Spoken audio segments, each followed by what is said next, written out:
I'm Wyatt Gaynor. And I'm Tim Polero. And welcome back to NASA News. MIT Beaverworks Summer Institute. Interested in technology? Take a look at the MIT Summer Institute brochure and contact Ed Romer at romere@nasaschools.org to get an account set up. Be part of the future of engineering and have fun doing it. Ape-wide art contest, Independence House. February is Teen Dating Violence Awareness Month. Please see their website for more information about Independence House's third Cape-wide art contest for all high school students.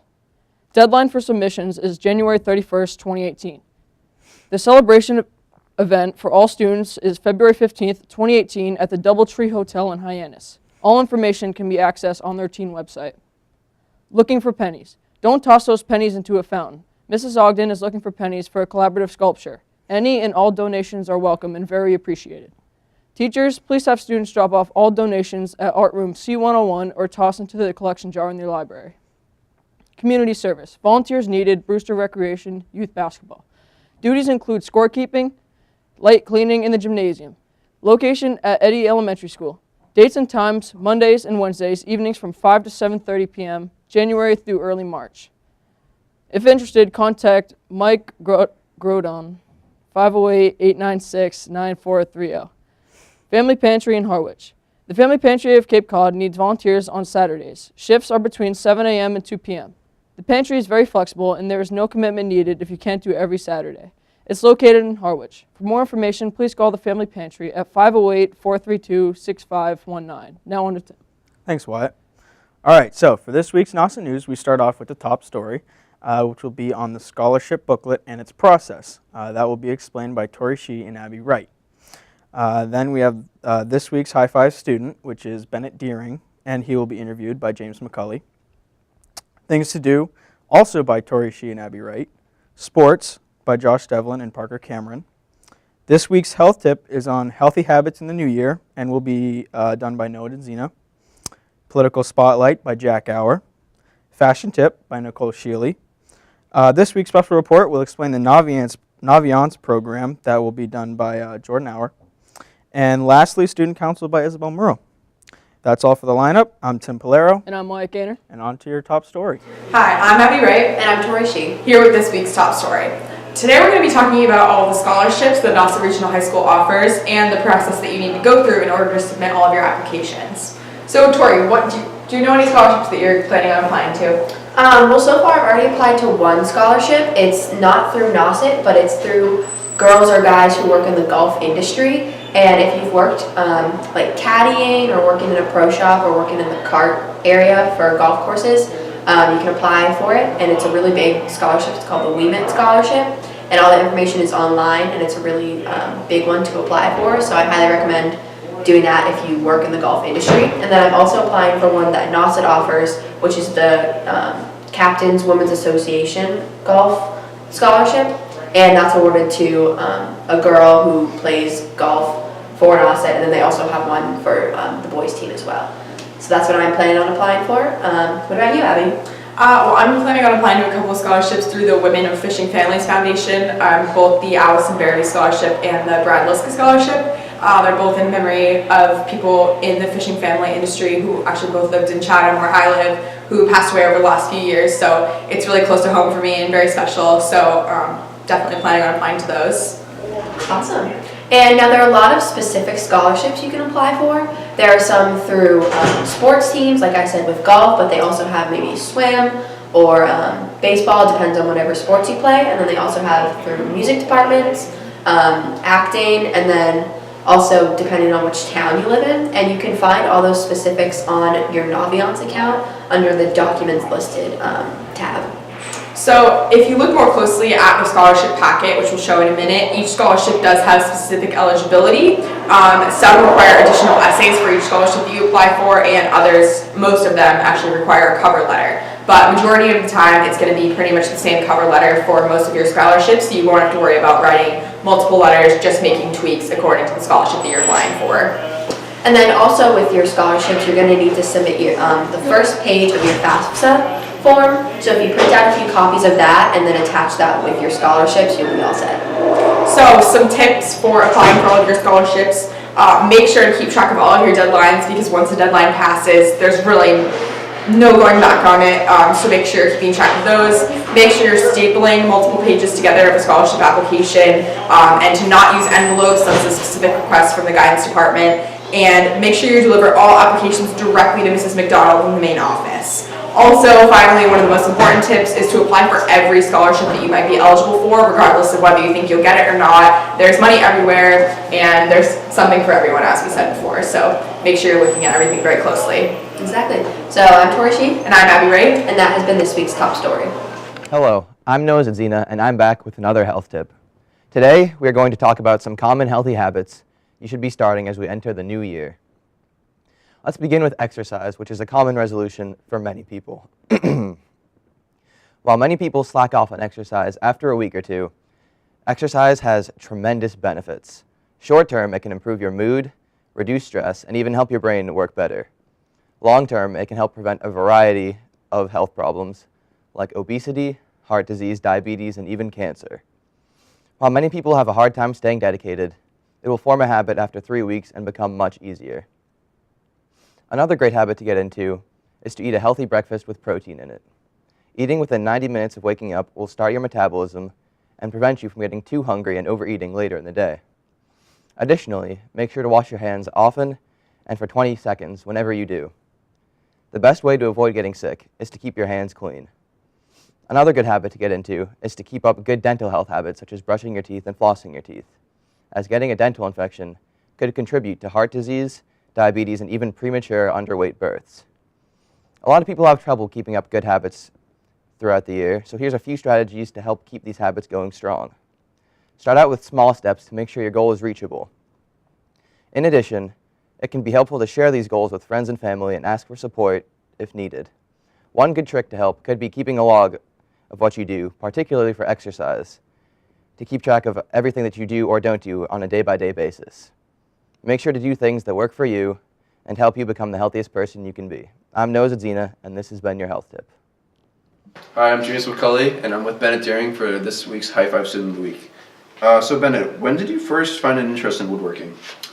I found an interest in woodworking back in 8th grade when I had to do this this project to create a little, I think it's called balsam wood or something like that. You make a little wooden race car, and one of the main things, you didn't use any of the table saws or anything, but you used a bandsaw, and you had to do a lot of curvy cuts.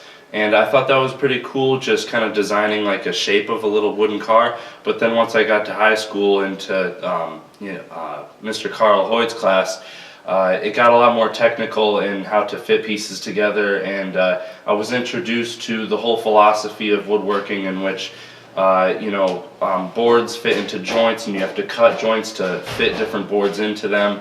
And I kind of like the whole measurement and mathematics of measuring the boards and putting them together properly. And then it expanded into different techniques, and I really got into woodworking because I've always liked to do art, but mainly three-dimensional art, and I never knew that woodworking was a professional type of thing until I was introduced to that class. And that's actually when I was my mentality was expanded to like more of like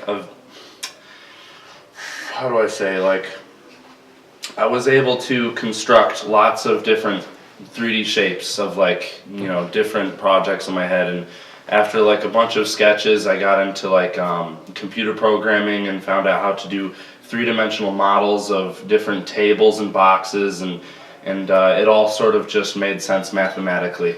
Awesome. So I'm switching over to athletics. I heard you joined the swim team for the first time. Yeah. So being a part of that, like, what has that meant to you? Well, swimming, the thing is that I like about swimming is that it's not necessarily a contact sport, and it's not necessarily a competitive sport either, and at least in my perspective. I like exercising. I believe that working out and exercising in general is very vital to life in a way. And what swimming does is, after you've built up breath control and you've toned your body to a certain point that you can swim through the water swiftly, it's almost as if you get more out of each breath each day. It's like it's almost easier to breathe. Like and you get out of the pool and then you go and work out and then you go back to the pool and swim, and it's like you're toning your body and like the curvature of your muscles with the swimming, but you're also just getting bigger in general working out in the weight room. I think that swimming is really good because it kind of just tops off whatever fitness agenda you have worked into your daily life. It's also very good for your body. Yes, extremely. Yes. Excuse me, extremely. Yeah. Also, how is the swim team doing this year? The swim The team boys is, team in general. It's doing very good. We have a couple veterans on the team that have been trying to beat a couple records. For example, Tanner Cornell has been trying to beat his record in the 100 fly, and Carlisle Nash has already made states in backstroke. And that we kind of along with that is Coleman Norton. It's like, you know, we have a few people on our team that are kind of like, they're like the apex. They kind of outline how good our team really is. And then, you know, we have a couple other good passive swimmers, but since I've only been swimming for 2 years, I've only really been swimming competitively with one stroke, which is freestyle. I haven't gotten into the more advanced strokes, but I'd say that because of the fact that those guys have been on the team for years now, and they were swimming even before high school, they are practically like the pinnacle of our whole team. We've always had Nantucket as our main rivals, and we haven't been able to beat them. Nobody can beat them. Yeah. And but to say the least, you know, that it's not that our whole team can really be matched up to Nantucket. But our main guys, Coleman, you know, Tanner and Carlisle, those guys like almost equal just up to Nantucket's best guys. So that's all I could really say. The NASA swim team is great, but it's just mainly based on like the best swimmers on the team that really carry the name NASA.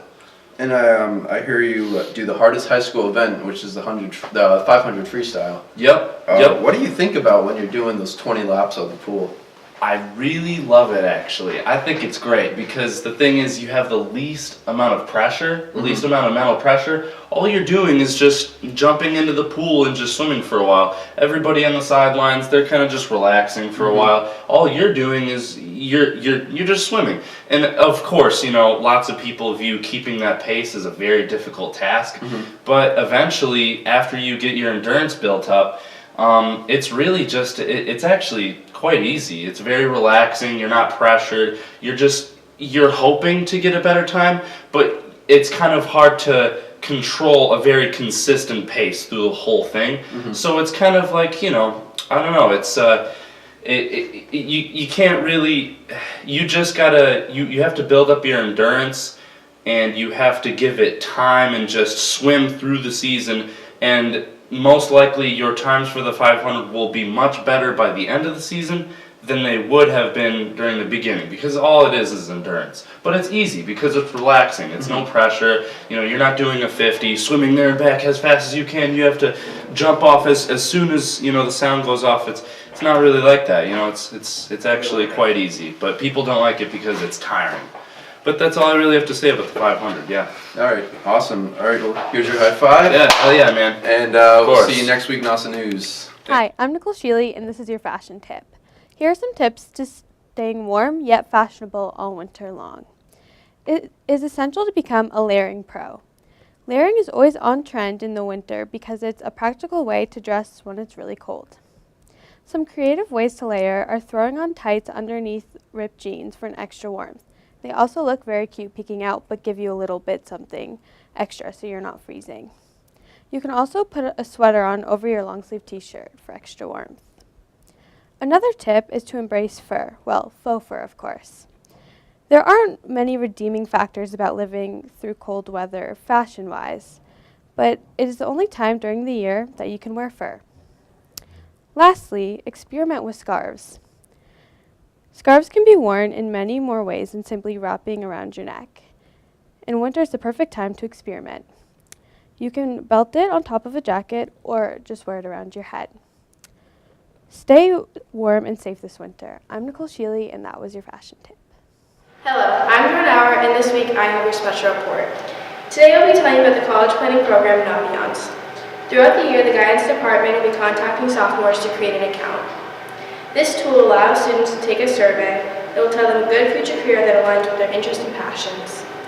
It will then match colleges that have specific majors that are similar to the results. This program will be used all throughout high school and is a way you and your guidance counselor can communicate throughout the college planning process. If you are a sophomore and have not made an account yet, please contact the guidance department to make an appointment.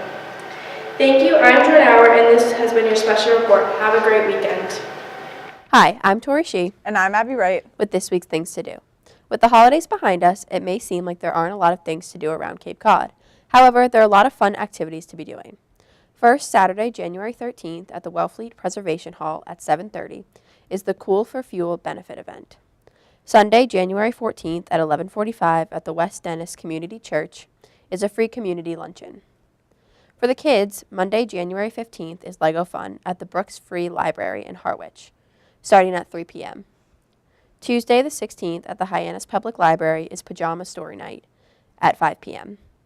Saturday, January 20th at 8 p.m. at the Cultural Center of Cape Cod in South Yarmouth is a music cafe and dance party with the band Crocodile Tears. Finally, Monday, January 22nd is an all-ages open gym at noon at the Hyannis Youth and Community Center.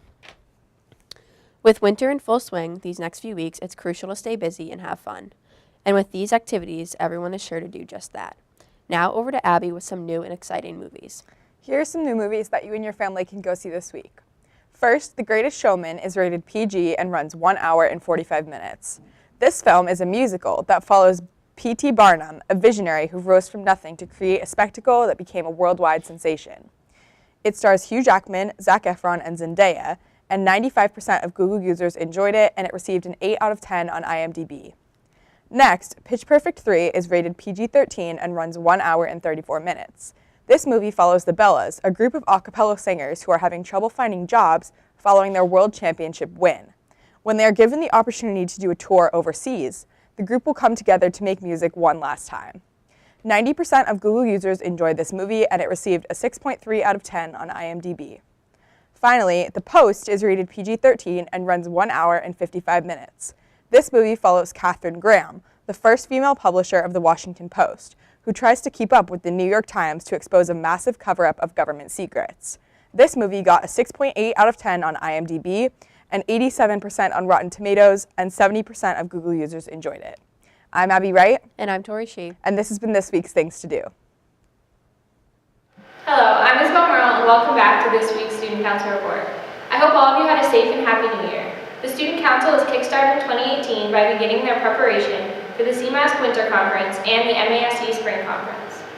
Nauset Student Council will be attending the Regional Southeastern Massachusetts Winter Conference on Thursday, January 11th, which will be hosted by the Wareham High School. The Council will also be attending the Spring Conference on March 7th through the 9th in Hyannis, where all of the Massachusetts councils will be able to conference with one another. President Jack Gower is busy at work planning for this big event. On January 16th, make sure to check out the open house from 5:30 to 6 o'clock. I'm Isabel Merle, thank you, and have a great weekend. Hi, I'm Parker Cameron. And I'm Joshua Devlin. And welcome to this week's NASA Sports. In indoor track news, Nauset fared well in their recent indoor try versus Sandwich and DY. They came out 1-1, but had great individual performances by Tara Ellard, Madikat Nobly, and Izzy Nobly in the 2-mile and 1-mile events. On to you, Parker. The girls' hockey news. So the girls' hockey lost to Marshfield 6-0 on January 6th at the Charles Moore Arena. Despite the loss, goalie Molly McKenna made a whopping 53 saves. Nauset is a co-op team and plays with Cape Tech and Monomoy. Their team name is the Furies. Now, correct me if I'm wrong. You said 53 saves? 53 saves. It's quite an impressive feat. In girls' basketball news, the Lady Warriors are holding a 2-0 win record.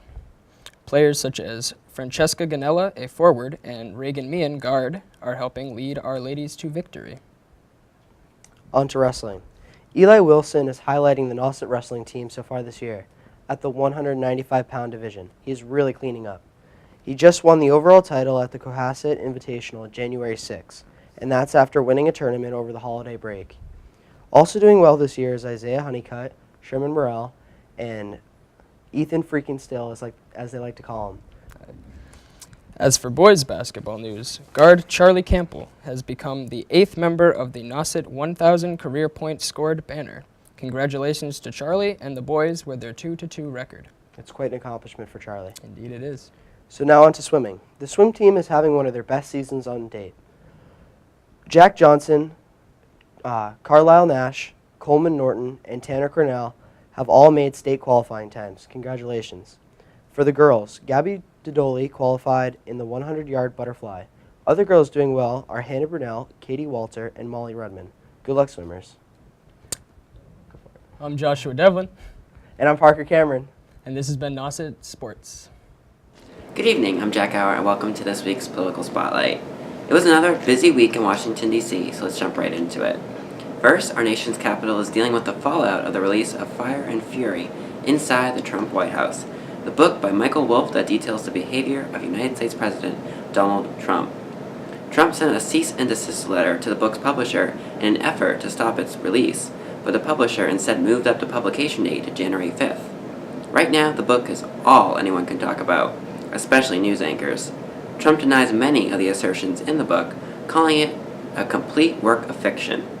Michael Wolff, however, stands by the book and claims Trump himself gave him direct access to the White House.